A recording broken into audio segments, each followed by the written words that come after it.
soon begin the opening session of the BESA conference. The Prime Minister is on his way over here, and we would like to ask you to take your seats, please. This is also a good time to remind you to turn off your cell phones or any other beeping device that could interrupt the ceremony. Those of you who still have not taken their seats, there are enough seats here as well, and we are about to begin in a few minutes. Thank you.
מי שצריך תרגום סימולטני לאנגלית, זה עובד?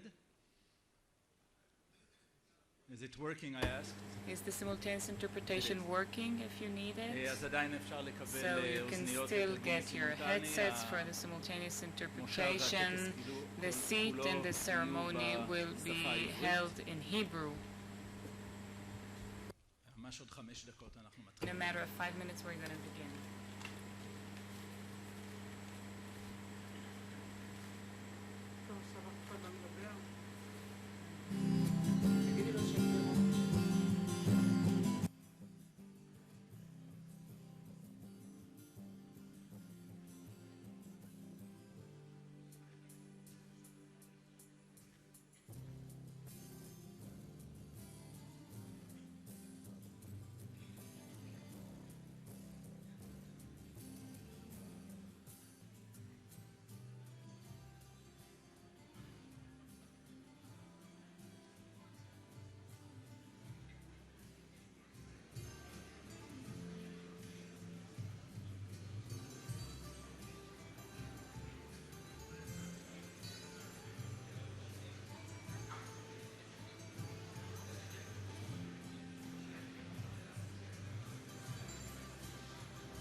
אני אוריד דימר, אין לי מה לעשות. אני אוריד דימר. כן. אני אוריד דימר. תגידי לי אם זה בסדר. בסדר, אני בקושי רואה אותך מפה, אבל אני אגיד לך. תראי שאור. טוב, בואו נתחיל. רגע, חבר הכנסת.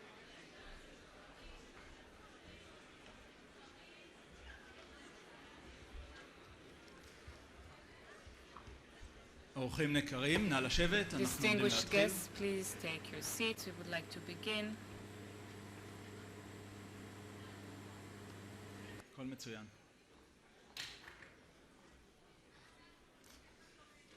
אני מבקש מהאחרונים לתפוס I'd מקום, like to ask everyone to take their seats. גם לעם לתפוס מקום.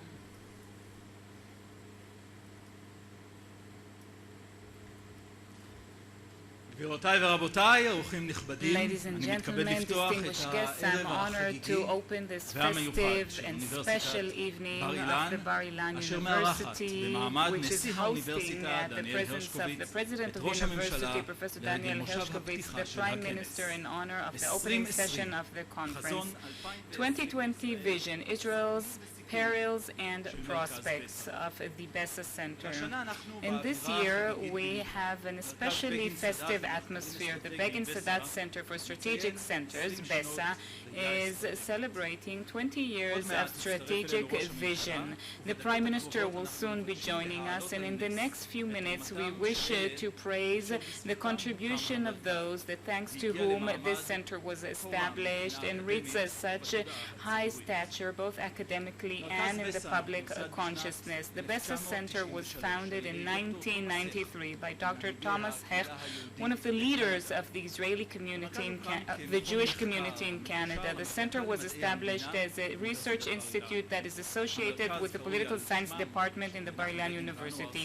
It is named after Menachem Begin and Anwar Sadat, two leaders whose activities to bring peace have long ago become a cornerstone of all attempts to resolve the Israeli-Arab conflict. The BESA Center operates in order to advance a realistic and Zionist agenda as part of its research after peace and security for Israel. It conducts researches and studies on relevant strategic matters for formulating Israel's policy lines, especially in the areas related to Israel's national security, its foreign policy, and regional matters of the Middle East. Since 1993, the center has been managed by Professor Ephraim Inbar. Professor Inbar from the Political Science Department here in the Bar-Ilan University is a renowned expert on Israel's national security, the Israeli-Arab conflict, and Israeli public opinion as a central element in processes in the Middle East. Professor Inbar has published over 80 papers in professional journals, has written 5 books, and he is a sought-after lecturer in various academic institutions all over the world. In order to open this session and giving the awards of distinction, I'm honored to call upon the head of the BESA Center, Professor Ephraim Inbar.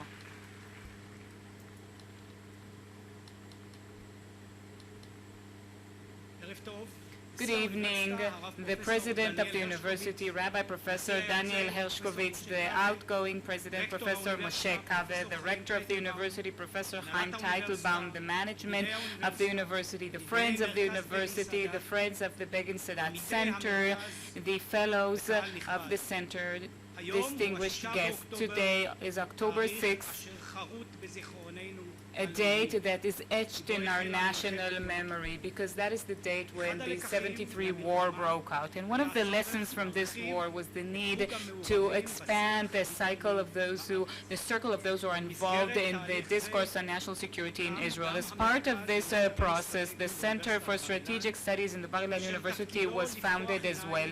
Its role is to open its eyes and detect trends both in the region and outside the region in order to better understand our strategic environment and to present adequate policy lines.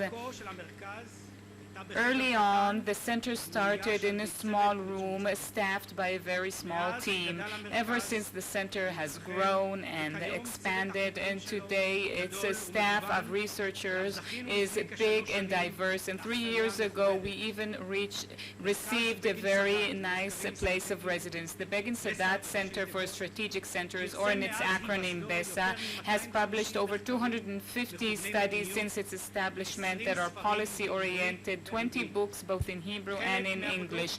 Some of these papers and publications were translated into Arabic, Chinese, French, German, and Spanish. The center has held hundreds of events that targeted the diplomatic community, the security establishment, academic experts, and the general public. Some of the center's events are held in cooperation with some of the best parallel institutions from overseas. The scholars of this center had the intellectual courage to try to adopt arms controls policies and regimes many years ago, and they detected the perils of the Oslo process when this wasn't very trendy. It has published an extensive report on chemical and biological weapons at the hands of our enemies. The scholars of this center were one of the first ones to discuss the significance of the missiles that the Arab countries have. They who detected early on the change in the Turkish public policy, foreign policy. The center has published pioneering studies which present the true facts on Palestinian demographics and water usages in Judea and Samaria. Already back in 2005, the center published a paper which warns from the failure of diplomacy and economic sanctions on the Iranian nuclear issue, and which calls for the realization of the military option. The Israeli security perception and the adequate way to use military force is a key theme in the work of this center.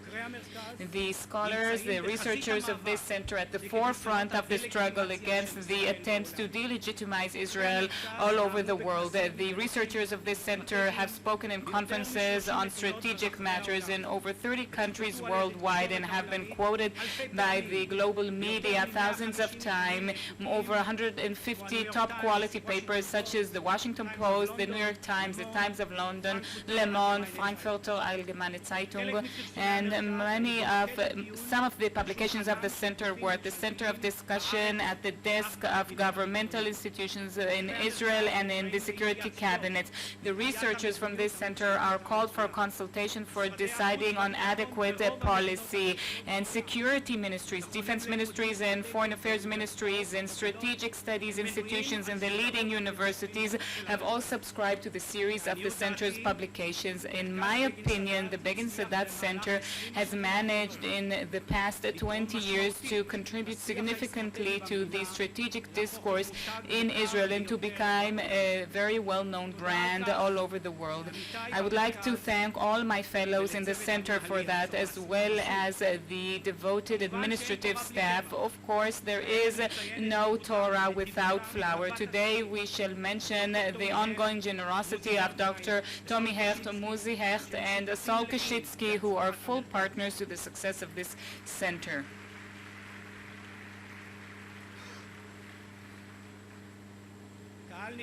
Ladies and gentlemen, all you people who are sitting here, you did not come to hear me. You came to listen to the Prime Minister, Mr. Binyamin Netanyahu, have decided to honor this ceremony celebrating the 20th anniversary, and this is the first public appearance of the President of the University, his friend Daniel Hershkovitz. This is the 8th time in which Benjamin Netanyahu has appeared at our center, and of course this is testimony to our good taste, but also it indicates what an important place the Besa Center has in the public discourse of this country. I wish us all a fruitful and interesting conference. Thank you very much to the director of the Besa Center, Professor Inbar. Please stay with us. I'm now honored to invite to the Presidium the President of the Bar-Ilan University, Professor Daniel Hershkovitz, to award awards of distinction to the friends of the Besa Center who have been with it in the 20 years that have passed since its establishment. As we celebrate the 20th anniversary of the Begin-Sadat Center for Strategic Research, we would like to award an award of distinction to Dr. Thomas Hecht. Unfortunately, Dr. Hecht couldn't be with us this evening, and his daughter Marion will receive it on his behalf. In the Canadian Jewish community for many decades. He was president of the Israel Bond Organization in Canada, head of the Jewish lobby in Quebec, and a representative of Canadian Jewry on the board of trustees of the Jewish Agency. Many Israeli institutions have benefited from his philanthropy. His chief philanthropic investment was the founding of the Begin-Sadat Center for Strategic Studies in Bar-Ilan University, which is his greatest source of pride. In recognition of his visionary leadership in the founding of the center and his generous support over the years, this award of distinction is presented to Dr. Thomas O. Hecht.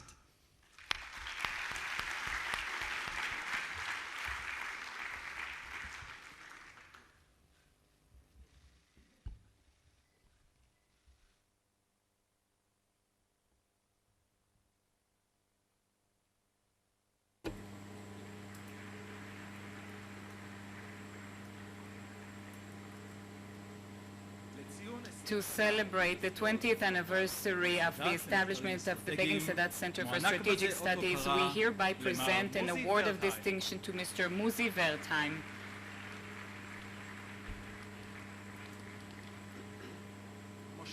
Moshe Muzi Wertheim is one of the leading industrialists in Israel. In addition to his being a successful businessman in the fields of food industry, banking, communications, and real estate, Mr. Wertheim has had various public roles in the Industrialist Association as the president of the Israel-America Chamber of Commerce and as a member and chairperson of various board of trustees. The central bottling company of Mr. Wertheim is a neighbor of the Bar-Ilan University. The university is one of the foci of his philanthropic activities, and especially the Begin-Sadat Center for Strategic Studies. Muzi is a true friend and an important consultant to this center for his leadership and support of the establishment of this center and its construction. Ever since, we are proud to present a certificate, an award of distinction to Mr. Muzi Wertheim.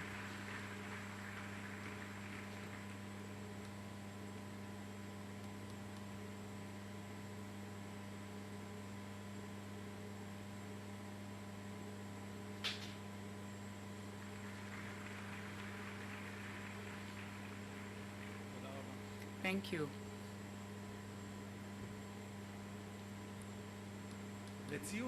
In celebration of the 20th anniversary of the establishment of the Begin-Sadat Center for Strategic Studies, we hereby present an award of distinction to Mr. Saul Kushitsky.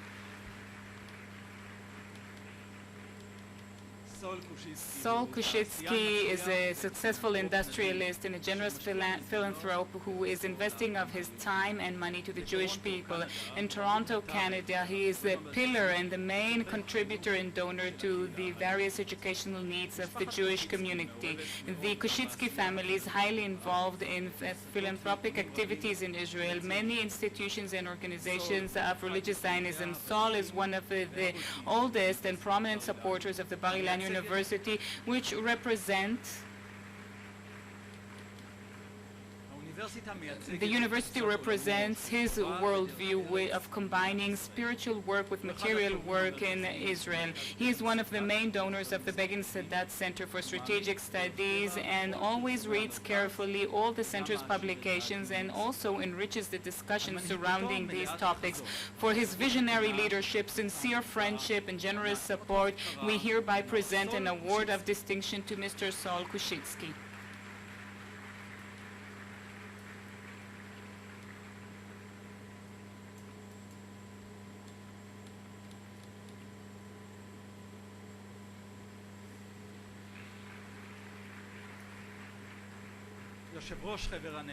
The chairperson of the board of directors of the university, Dr. Mordechai Katz, who is here with us through direct broadcast over the internet from the U.S., would like to extend his greetings to the Prime Minister, to the President of the university, and all the participants of this conference. I would like to thank the president of the university and the head of the Bessa Center. The Prime Minister will soon be joining us. The president of the university is now leaving in order to greet the Prime Minister. We will honor their interest by rising, and we will listen to the opening comments of the president of the university, and we will hear the Prime Minister's speech regarding the challenges that the State of Israel is facing. We will soon begin.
As you already know, in the Middle Eastern reality, especially on Sundays, in which the Prime Minister is also in governmental meetings and in security consultations, he will be arriving shortly. We can put on some music, you can use the time to do some networking, and we will shortly proceed.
אוקיי, All מספיק right, נטוורקינג לערב. enough ואז networking מה for נחזור לתפוס tonight. את המקומות. Please take your seats. Once again, one last reminder, if you've taken out your cell phones in the meanwhile, please remember to turn them off or put on vibrate as long as they do not interfere with the ceremony, and we will soon begin.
כבר קורה, אני מבטיח.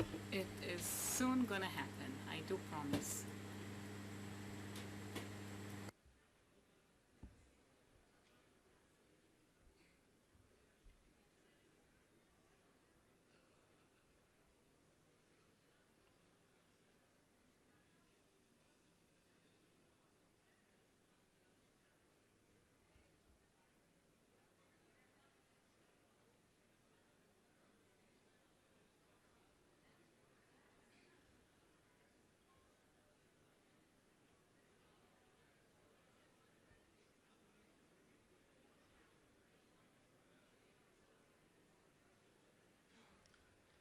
גבירותיי ורבותיי, Ladies and כבוד ראש gentlemen, הממשלה בנימין נתניהו, the Prime Minister of the נשיא State of אוניברסיטת Israel, Mr. בר-אילן, Benjamin פרופסור Netanyahu, דניאל accompanied by the הרשקוביץ. professor of the Bar-Ilan University, Professor Daniel Hershkovitz.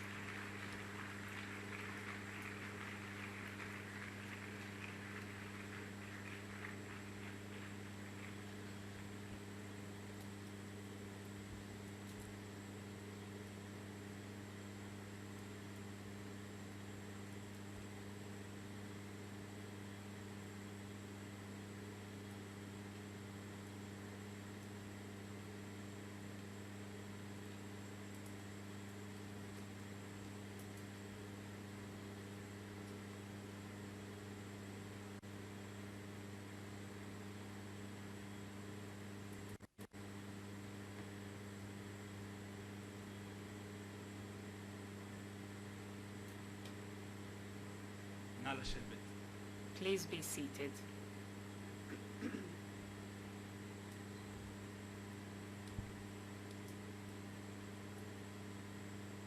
כבוד ראש הממשלה בנימין נתניהו, Prime Minister Benjamin Netanyahu, the President of the Bar-Ilan University, Professor Daniel Hershkovitz, outgoing President Professor Moshe Kaveh, the Chairperson of the Board of Trustees, Dr. Yoshua Rosenzweig, Rector of the University, the Director General of the University, the Deputy Presidents, Vice Presidents, the Deputy Rector, the Director of the Bessa Center, ladies and gentlemen, the Bar-Ilan University and the new President, Professor Daniel Hershkovitz, are proud to host the Prime Minister in the opening session of 2020 Vision, Israel's Perils and Prospects. The Begin-Sadat Centers for Strategic Studies Center is celebrating 20 years of strategic vision since the establishment of the center.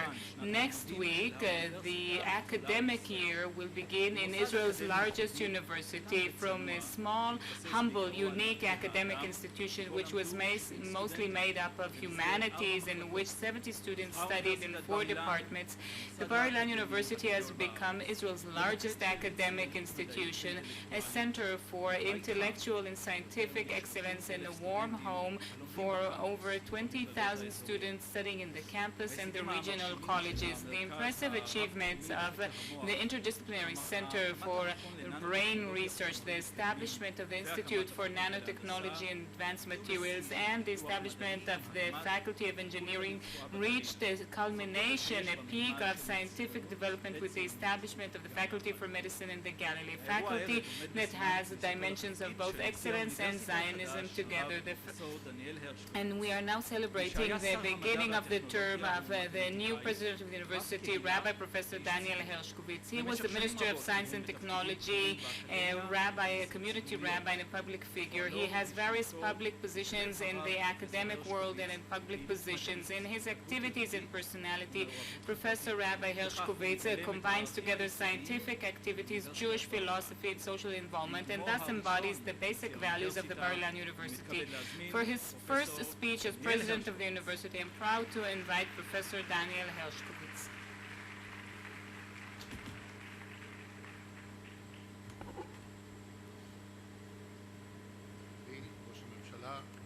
Prime Minister, ladies and gentlemen, you are all distinguished guests. It is a miracle. That is the only rational explanation which I can provide to the creation ex nihilo of this creation of what is called the State of Israel only 68 years ago. My parents left the gates of Buchenwald and Bergen-Belsen on their way to Israel. And only 65 years ago, the State of Israel was established, and the entire Jewish Yishuv was only 600,000 people surrounded by many millions who wished to destroy the Jewish entity here. From early on, we had to face with this desire to annihilate us that hasn't stopped to this very date, and that, of course, alongside the need to make the desert bloom as we took in Aliyah, immigration from all corners of the globe. Many of them people in need who came from many traditions and cultures that needed some melting so that they can become one nation. Against all odds, this wondrous creation was created here, and the State of Israel is first and foremost the spiritual center of the Jewish people, but even more importantly, in the field of science, it is a beacon upon the nations. The State of Israel is a technological and scientific superpower, not just in regional scale, but in an international scope. The State of Israel manufactures most of the imaging, advanced imaging equipment, CT, MRIs, in the field of medicine, and most radioactive meds. It is a leading country in various technologies of satellites, such as light satellites, multispectral and hyperspectral satellites that can detect ores and queries from space, radar-based observation satellites, and many others. It is a miracle.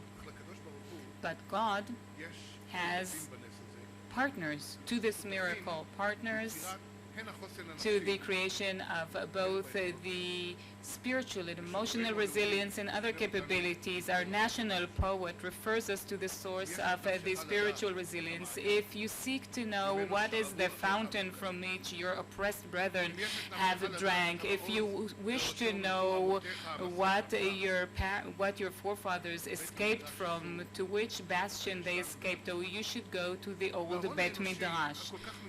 And our unique human capital that goes to that old study place, the Bet Midrash, is what also creates the scientific, amazing technological achievements of the State of Israel. If I may jokingly say, Mr. Prime Minister, sometimes I am tempted to say that it is all science. Even the most political question of determining our boundaries, our borders, could have been decided scientifically. And this is the formula. We live in the Middle East, one of the richest areas in oil in the world. And somehow it seems that everybody has fuel except for us. And therefore, if we wish to decide whether a certain place needs to belong to us or not, you simply need to dig in. If you find fuel, it's theirs. If you don't find fuel or oil, it's ours.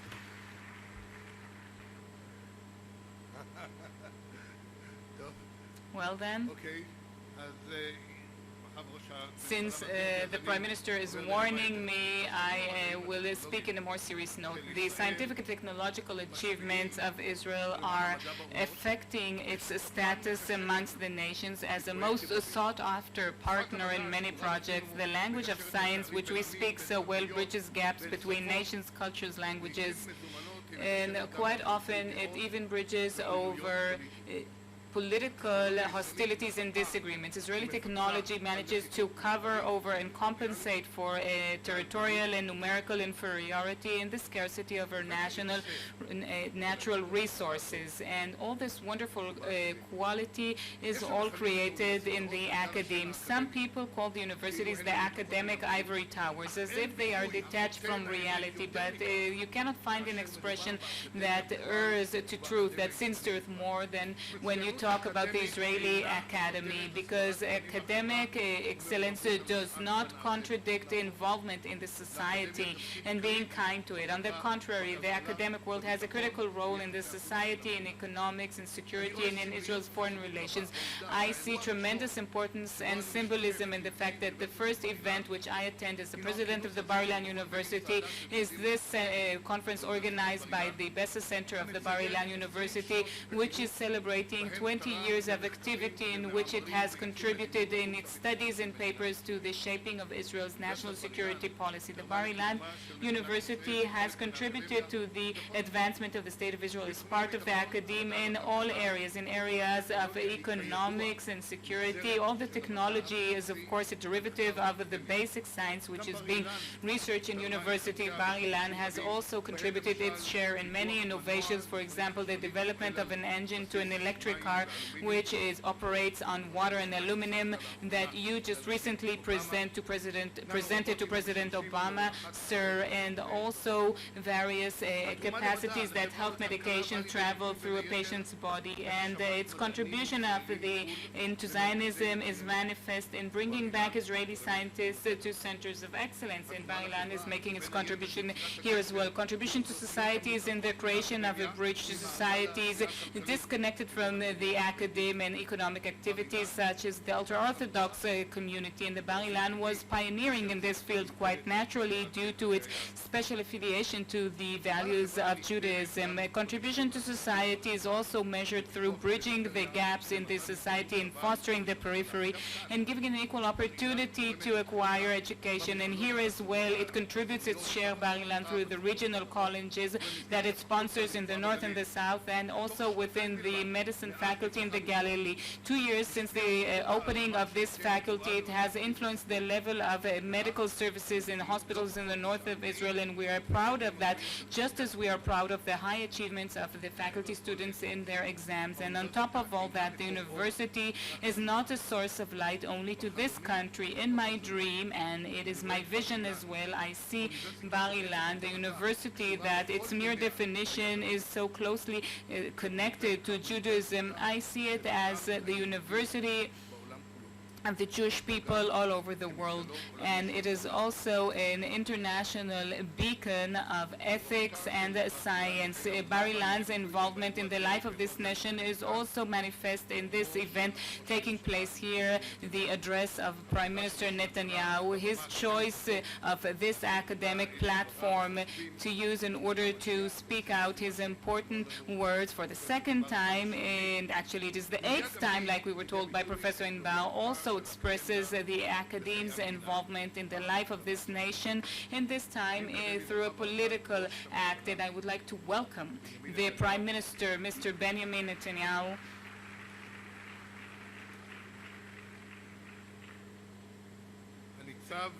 who is at the security political faithful forefront nowadays. For 4 years I served in his government. I sat alongside him in routine meetings and in some faithful meetings as well. I got to know his wisdom, his leadership, and his discretion, and that, sir, I guess I'm not the only one who became familiar with that, but there are things that I perhaps know better than others. One of the activities that we were involved in every once in a while, especially in these long Knesset sessions,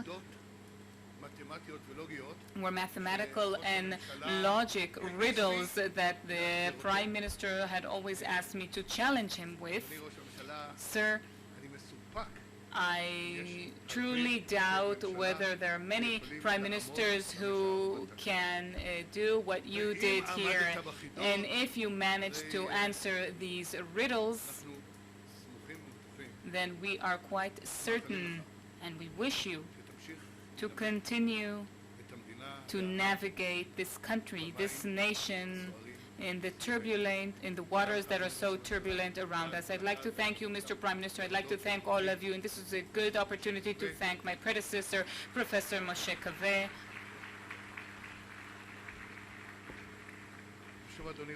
On behalf of the Prime Minister, thank you for the right to stand next to you in the Israeli government. Thank you very much to the President of the University, Professor Daniel Hershkovitz. Good luck in your important position. You do not have 100 days of grace. The school year starts next week. For the speech, Challenges Facing the State of Israel, I'm honored to invite the Prime Minister of the State of Israel, Mr. Benjamin Netanyahu.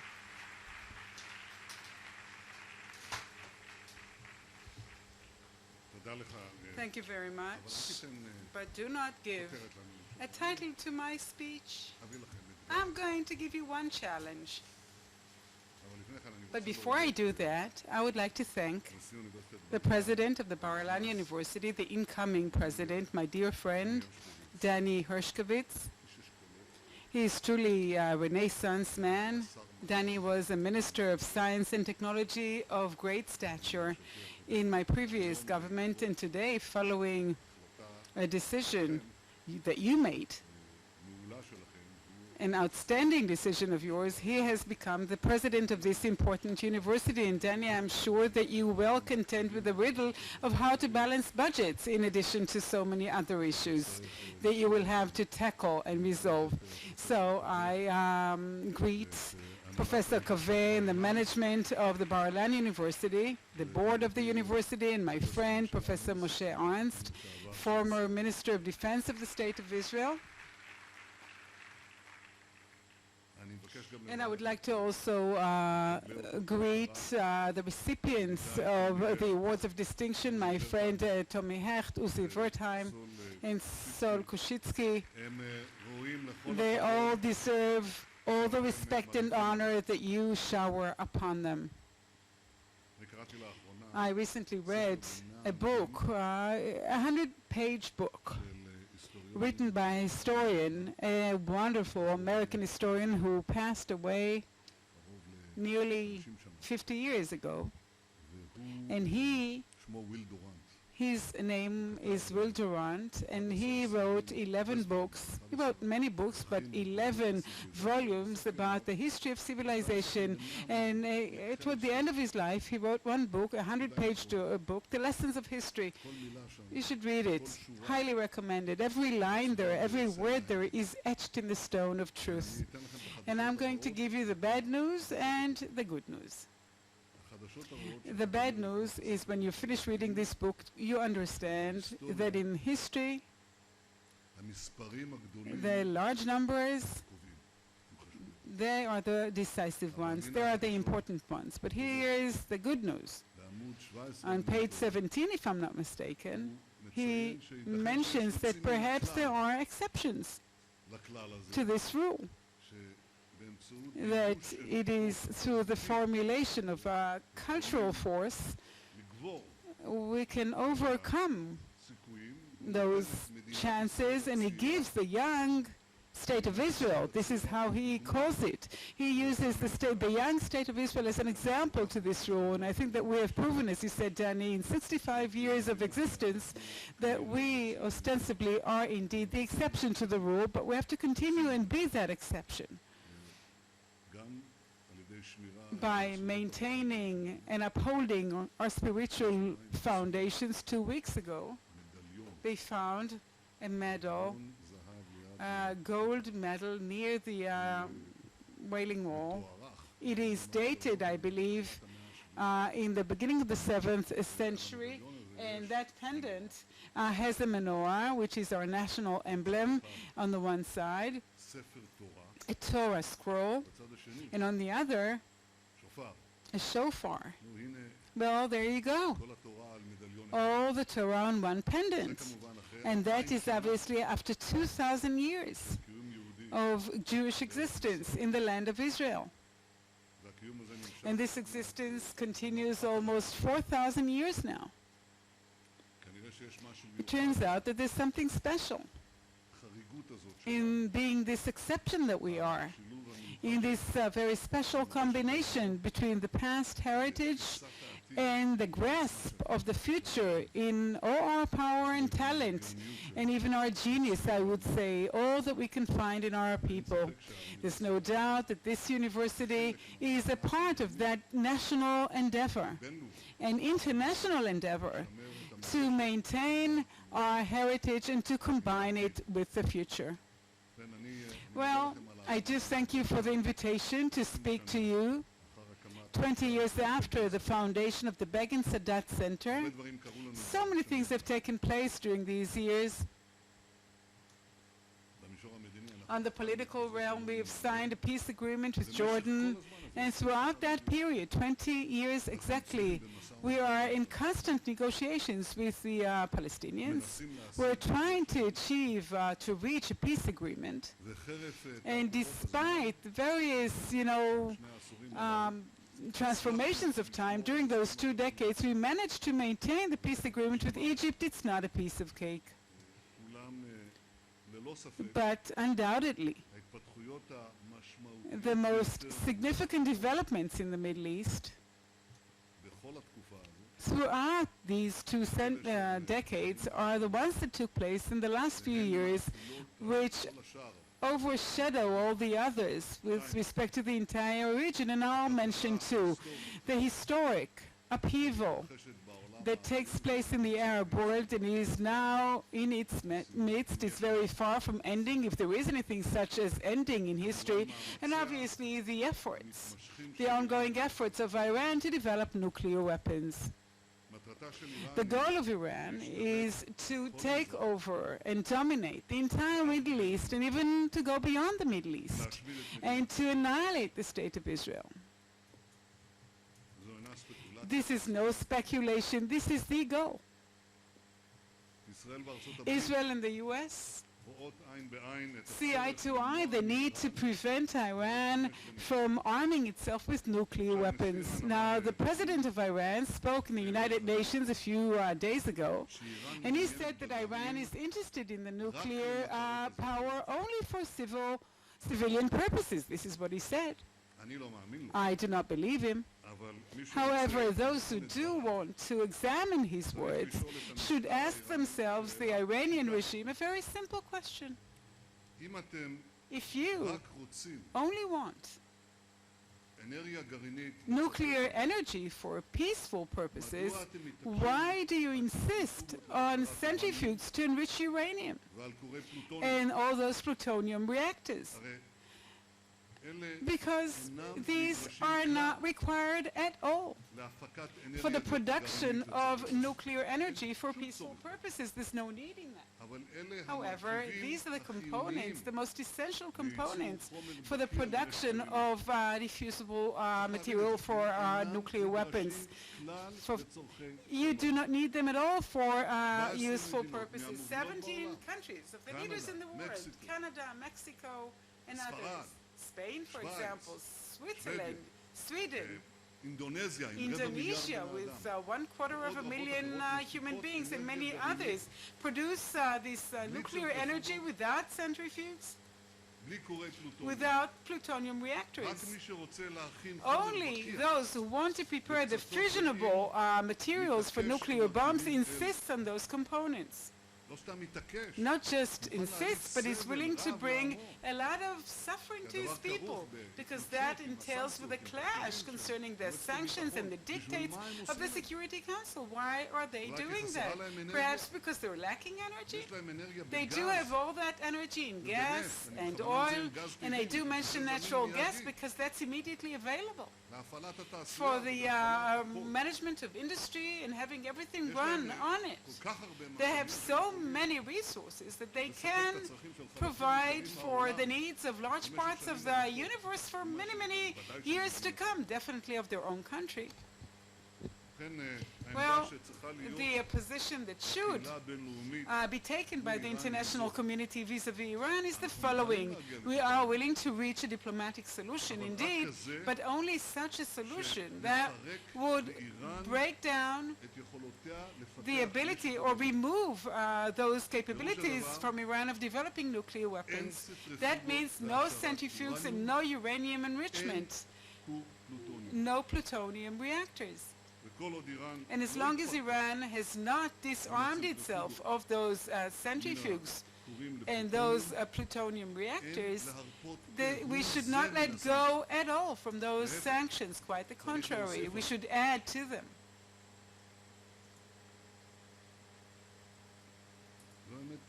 And the truth is very simple. It's very sharp. It really sharps and cuts very sharply through the fog that people try to disperse around us here. If their face is aimed toward peace, they should agree. If their face is not facing peace, they will not agree. However, perhaps the formula has to be more succinct. If they disarm themselves, they will get it, and if they don't, they won't. And that's a tough struggle, because the human tendency is to hope, to believe, to try, to be ready to try, but not in this open-ended experiment without any criteria. Definitely not without having a very sober vision, a smart and sober vision along the attempt to block the armament of Iran and the wish to preserve the peace agreements with Jordan and Egypt. We want to bring about the end of conflict with the Palestinians. Achieving a truthful peace and security, tangible security, not on paper, tangible, real security on the ground for us, for our children and grandchildren. That is the wish of all citizens of the State of Israel. In order to bring about the end of conflict, one has to understand what is the root cause of that conflict. I bring this up because, in my view, all the discussions on the topic of the conflict between us and the Palestinians, that at least one thing has been achieved about. And that is that those who thought that that's the core of the conflict in the Middle East, well, that one can no longer say without sounding ridiculous. It's not the core of the conflict. It is not the core of what is happening in Libya or in Tunisia or in Algeria or in Egypt or in Yemen or in Syria or in Iraq, and so on and so forth. However, for years and years, we were told that the core of the conflict of the Middle East is the Palestinian issue. And how shall I say it? It's this holy, sacred cow is one of the victims of the Arab Revolution. But in the same token, one can say that there is a second sacred cow.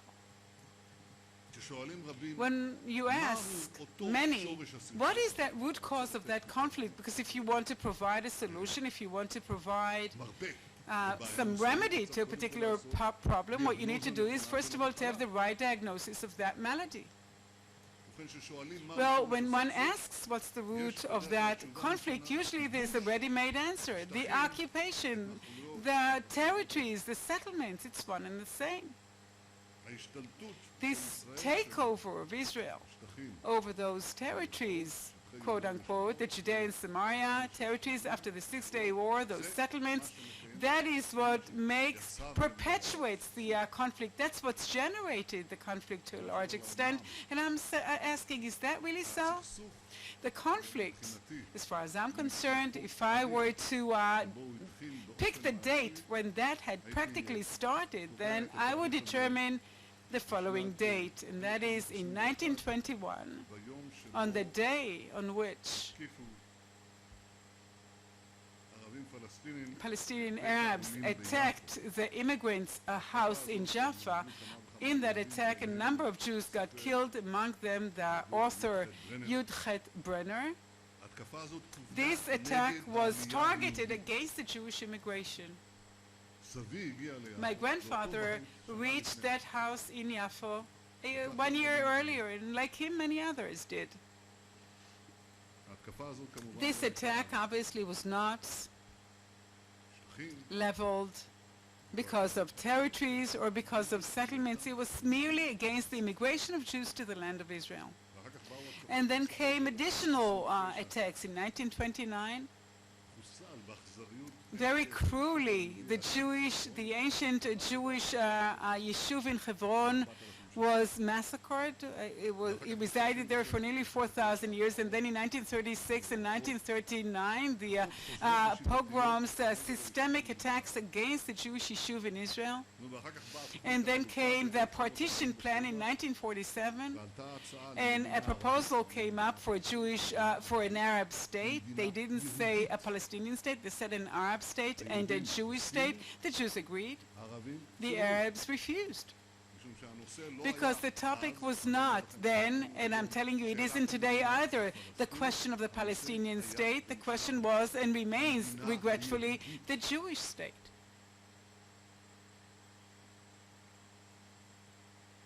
In other words,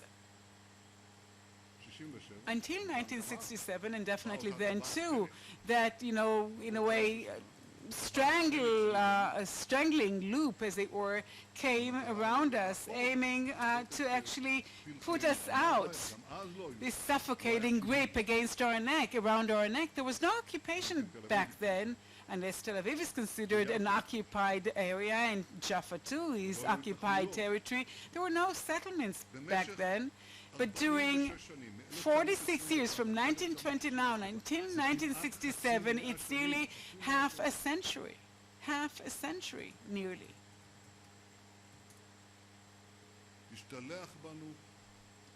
This Arab population attacked us regardless of the settlement, regardless of whatever is presented as the historic core of the conflict. I'm saying these things because one might say, well, that ended back then. But then it all changed. Well, later, the events developed the way they did, and we, withdrew from Gaza down to the last centimeters. We uprooted localities and settlements. And the attack continues against us. Some 10,000 rockets that were fired at us from the Gaza territory that we have evacuated. And when we ask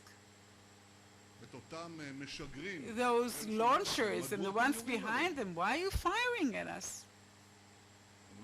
They say in order to liberate Palestine. And what is that Palestine? Judea and Samaria? Of course not. Yeah, well, that too, yes. But they say Beersheba and Ashkelon and Machdal and Akko and Yafo. Okay, these say the Hamas and Islamic Jihad, but the more moderate entities in Judea and Samaria, the PA, are not dealing with terrorism. That's true, and that's a major distinction. They're not engaged in terrorism. But when they are requested to say, okay, so do you recognize? Not Judea and Samaria, not the West Bank. Are you willing to recognize the Jewish state at long last? And they say, we are willing to recognize the Israeli people. We're willing to recognize Israel. So I'm saying, but that's not the question I'm asking you. Are you willing to recognize the Jewish state, the state of the Jewish nation, the nation state of the Jewish people? And the answer to this very day is no. Why not?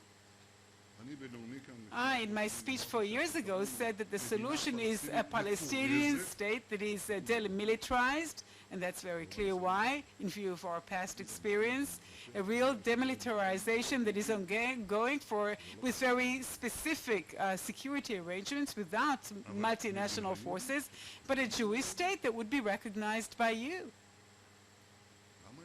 Why aren't you willing to recognize the Jewish state? We are willing to recognize your nation state for a very, very high cost because it occupies our homeland. It's nothing trivial.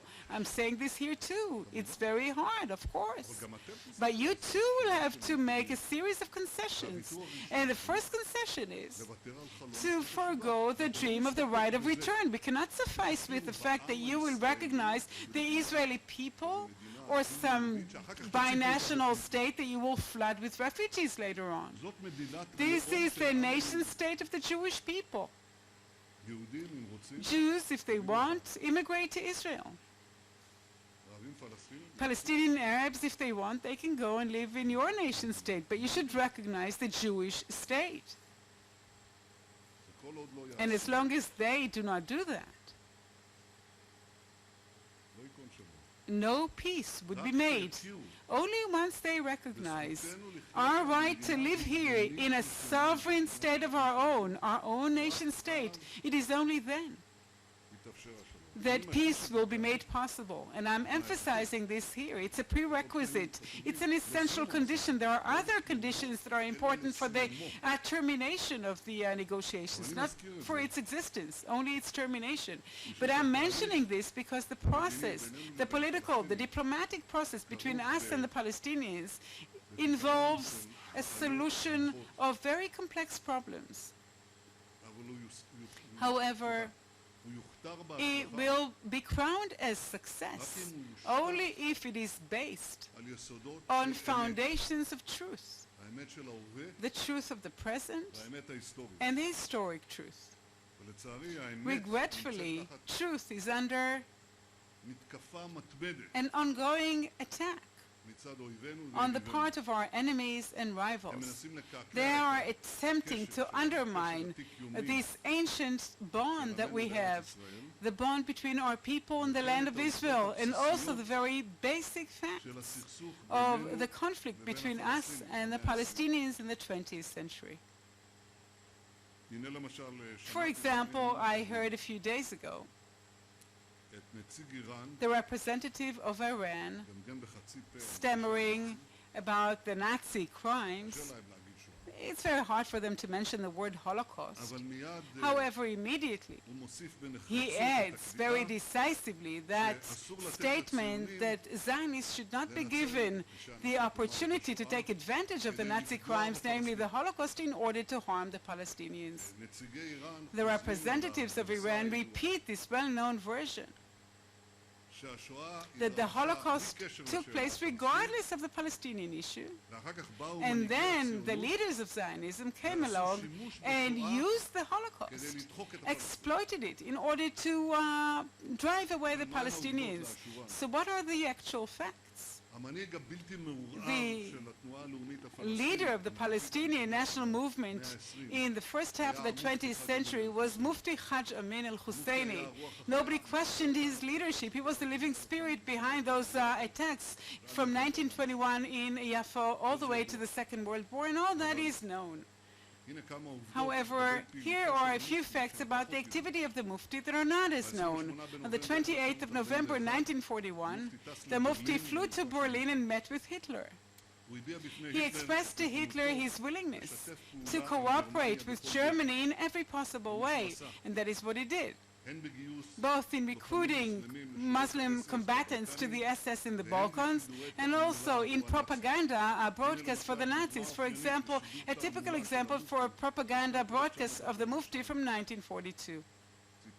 And I quote, "If England is defeated and its allies are defeated, we will have reached the final solution for the Jewish people.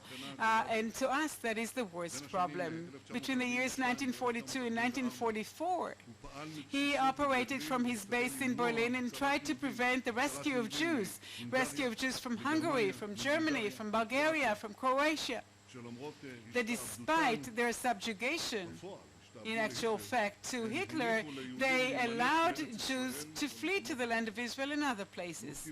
The Mufti protested that the Nazis did not allocate enough resources to prevent the fleeing of Jewish refugees from the Balkans. In the testimony he gave in the Nuremberg trials in 1947, on the 6th of August, the German clerk Wilhelm Melchers said that the Mufti has voiced, and that's a quote, he voiced protests everywhere, in the Bureau of the Ministry of Foreign Affairs and the Secretary of State, in additional headquarters of the SS.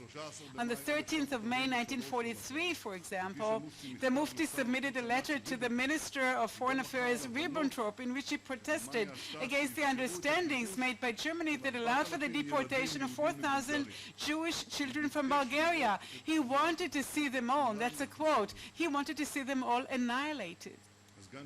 So the deputy of Eichmann Dittel Wislitzky gave in the Nuremberg trials this terrible testimony. The Mufti carried out a role in the decision to annihilate the European Jewry. One cannot undermine the importance of his role. The Mufti repeated and reiterated his proposal to Hitler and Ribbentrop and Himmler to destroy the European Jewry. He saw this as an appropriate and adequate solution to the Palestinian issue. And Slitzny has given an oral testimony concerning the direct involvement of the Mufti in the final solution. And I quote, "The Mufti was one of those who initiated the systemic destruction and annihilation of the Jews in Europe and was an accomplice of Eichmann and Hitler in the execution of this plan. He was one of the best friends of Eichmann and constantly urged him to accelerate the destruction action with my very own ears," he said. "I heard him tell that he visited incognito in the gas chambers of Auschwitz together with Eichmann." Ladies and gentlemen, in a way that runs counter to what the representatives of Iran and others are telling us, the leaders of Zionism did not use the Holocaust in order to destroy the national Palestinian movement. Quite the contrary. The senior leader of the Palestinians at the time, the Mufti Hajj Amin al-Husseini, is the one who preached and advocated for the execution of the Holocaust in order to destroy the Zionist movement. And that nearly succeeded.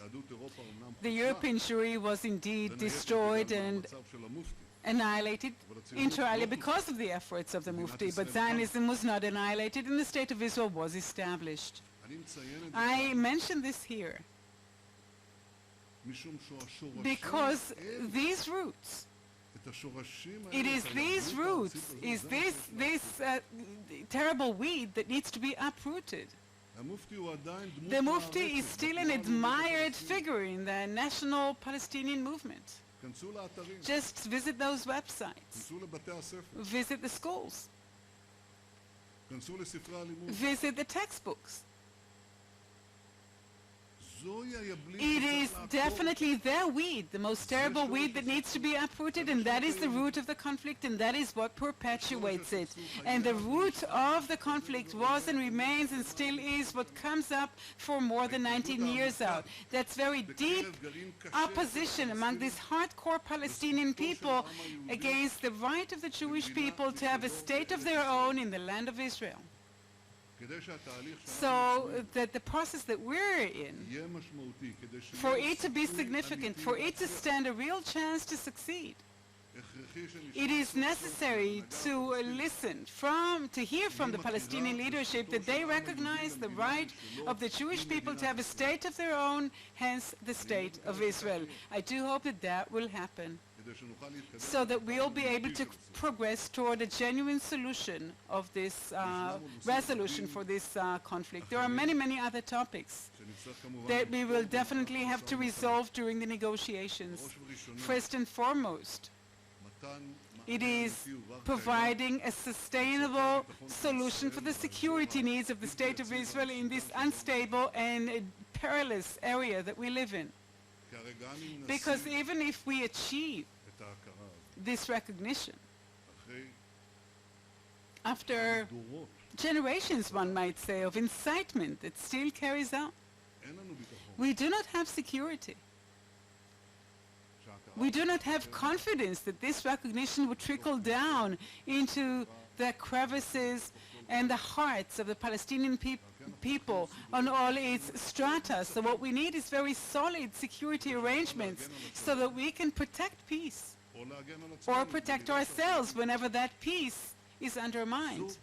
That is a realistic approach, a responsible approach that is willing to go forward, however not blindly.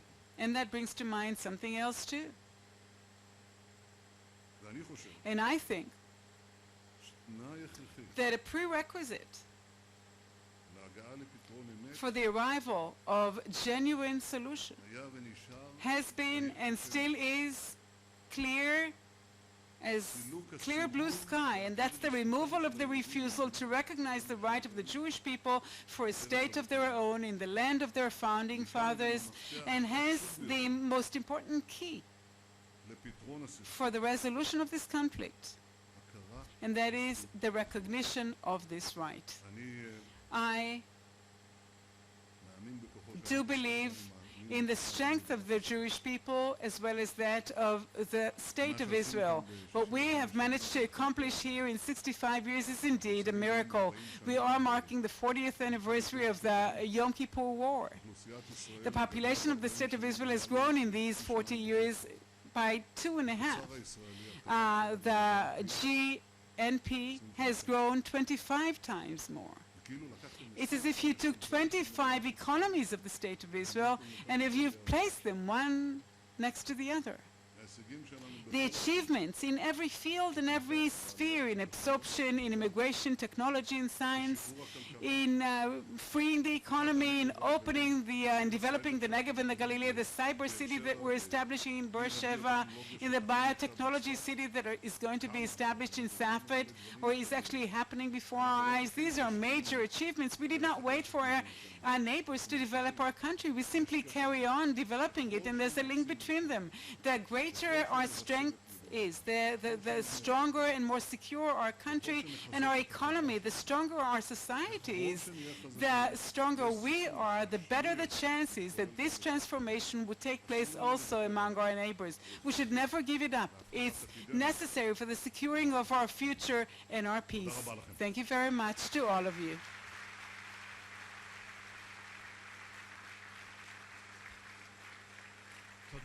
Thank you so much to the Prime Minister on behalf of the Bar-Ilan University and the President of the University, and thank you, distinguished audience, for your attendance. Please remain seated until the Prime Minister and the President of the University have left the hall. A successful conference, a fruitful academic year, and good night, everyone.